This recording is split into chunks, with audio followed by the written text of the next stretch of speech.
Um, so if you could just kind of talk about the exhibition season, tomorrow's opener, how the team's shaping up, and then we'll get into some questions for you.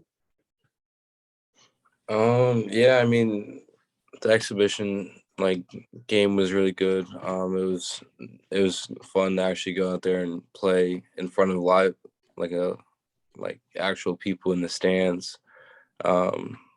Also having the freshmen and the sophomores having that opportunity as well. Having at least one game under their belt with full capacity in an arena, and just have that away experience that we didn't really have in the past. So I think that was a big takeaway from the exhibition game that we had against Wayne State. So we'll open it up and we'll start with Anthony Broom from the Wolverine. Hey, Eli, how would you say your defensive chemistry with Devontae Jones has developed since you joined, and does he take some off your plate?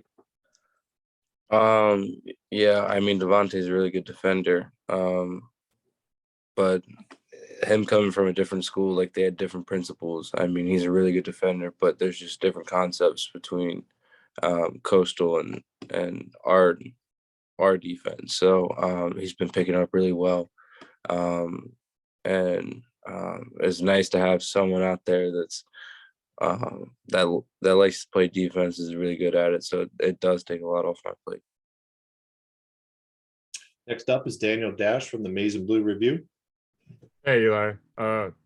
Juwan this morning was talking about Howard Isley. I'm curious, in your mind, now that you've worked with him for going on 3 years, what makes him such a good backcourt coach? I think he's really good with the one-on-one conversations, pulling people aside and having that interaction of if you saw certain things, even if you did make the right play, if you did see other things that developed through that play. He's really good at breaking down film. I think that's one thing that he helped me with a lot. When you think of your time with Howard Isley, is there a certain moment that stands out?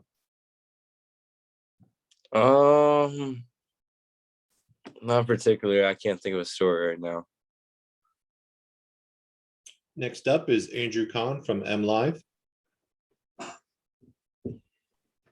Hey, Eli. What can you tell us about Buffalo from what you've seen on tape and your preparations? What stands out about them? Offensive rebounding. I mean, they had the number one offensive rebounder as their 4-man this year, but they can really score the ball. I think they were 5th in the nation of scoring last year, 5th or 6th. They can really score the ball, and they attack the offensive rebound. So it's going to be a good test for us, and I'm excited to take that challenge on. And then, you guys are raising the Big Ten championship banner before the game. You've been a part of this before. When it's actually going up, are you thinking about any moments from last season, or are you just kind of focused on the game?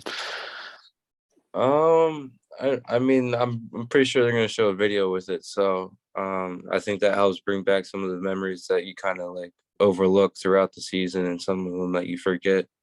Yeah. All right. Thanks. Next up, Michael Cohen from the Detroit Free Press. Hey, Eli. I know the freshmen have plenty of time left in their careers to grow, but at a point when Frankie and Zeb are out right now, how beneficial is it for Kobe to get all these extra reps at the 1 and the 2, just kind of getting his feet wet before the season starts? Yeah, I mean, to be able to get live experience is big, especially early on. It allows you to see what you have to work on, and it allows you to see what works. I think Kobe really embraces the teaching aspect. So I think under Coach Howard and Coach Isley, he's going to be able to grow a lot in these preseason games. We'll go back to Daniel Dash. I think it was 17 turnovers against Wayne State. I think Juwan actually said he expected the number to be somewhere in the 20s. He remembered an exhibition game from his freshman year, maybe a season opener, when Michigan had 30. I'm curious, what are some of the values of being able to work through issues like turnovers or not boxing out and giving up offensive rebounds in a closed door scrimmage and an exhibition before the season actually starts? Can you ask that last part again? Yeah, I'm just curious what you think the value is of being able to work through issues like turning the ball over, giving up offensive rebounds in exhibition settings. I think it just allows you to grow. It allows you to have that mental stability and that mental ability to be able to get through those things and try to fix those things throughout the game. I think we did a good job of playing solid defense, but we just gave up offensive rebounds. I think that's something that's gonna change throughout the season. But just have the ability to stay locked in, not get too frustrated, and defend. We'll go back to Michael Cohen from the Free Press. Hey, Eli, sorry about that. I was muted. Jawan had talked about some of the adjustments that he wanted to see from the ball scrimmage going into the Wayne State exhibition and how he was pleased with some of the things that were improved upon in that short time frame. I know every team is different year to year, but do you get the sense that this is a team that can make corrections quickly and is willing to make those changes in a short time span? Yeah, I mean, the majority are young guys, so there's going to be a lot of mistakes and there's a lot of room to grow. But we have a lot of people that know the game and that helps a lot with learning, getting be able to apply it. And then coach does a really good job of having asking people how they learn, if that's film, if that's it, like actually doing it on the court, and he respects that. So I think having the ability to adapt to people's learning styles and having a group that really wants to learn goes a long way. Thank you. Next up is Clayton Safey from the Wolverine.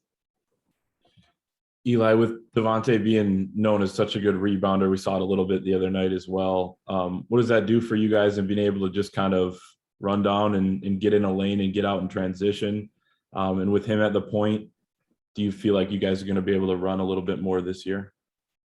Yeah, it helps a lot when a guard gets the rebound because then that's the primary ball handler. Everybody else can just run, especially with Musa when he goes to the 5. And he's running down the middle of the lane. He puts a lot of pressure for myself, Caleb, and all the other wings. But to be able to have have a defensive rebounder like Devontae, it gives us an offense quicker, allows us to run transition, and he's the best decision maker on our team. So it helps a lot. We'll stick with the Wolverine with Anthony Broom. Yeah, Eli, obviously you've accomplished a lot at Michigan. You've been on some great teams, and I know it's early and there's a lot of work to do, but how high do you think the defensive upside is as a team compared to maybe some of the other groups that you've been on? Our ceiling is really high defensively just because we have a lot of athletic guys. Now it's just about teaching technique and having that connection on the court. But I mean, when you have athletes like Musa, Brandon Johns, you got a 7'2" guy right in the middle, Devontae, myself, Caleb. Like we have athletes that can guard, and now it's just like it's a head.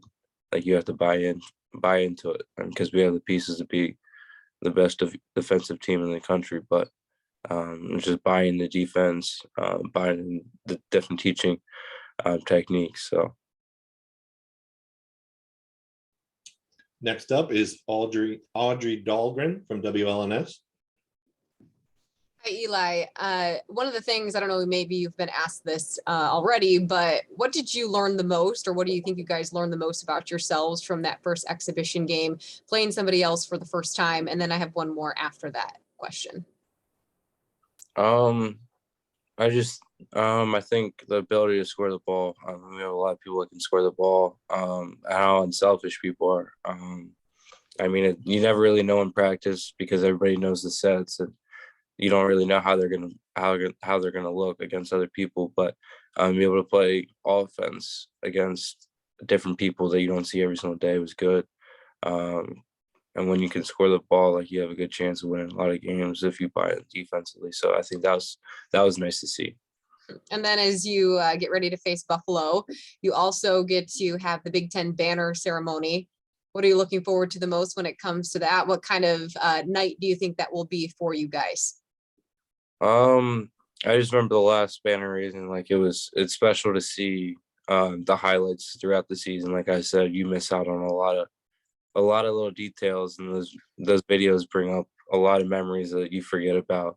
I mean, when we had the Wayne State exhibition game and we sang the fight song after the win, like Franz always did a little thing, and it was like those little things that you just remember that make it all worth it.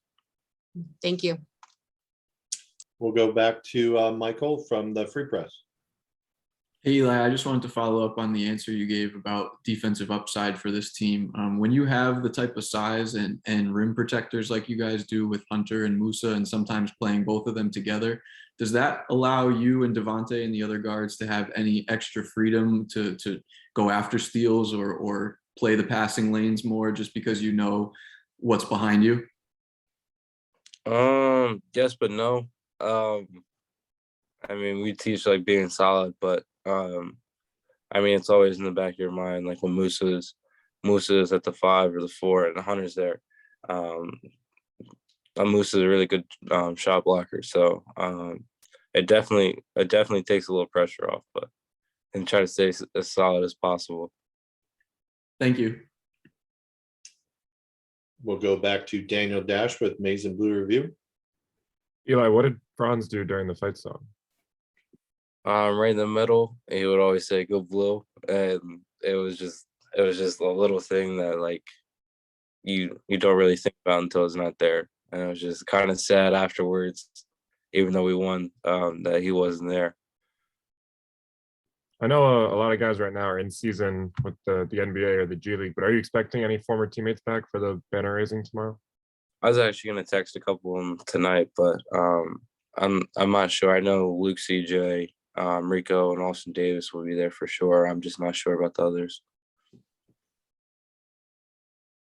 All right, Eli, that's going to do it. Have a great practice today, and we'll see you tomorrow at the game. Thanks, guys. Thanks, Eli. Thanks. Thank you. Thank you, Eli.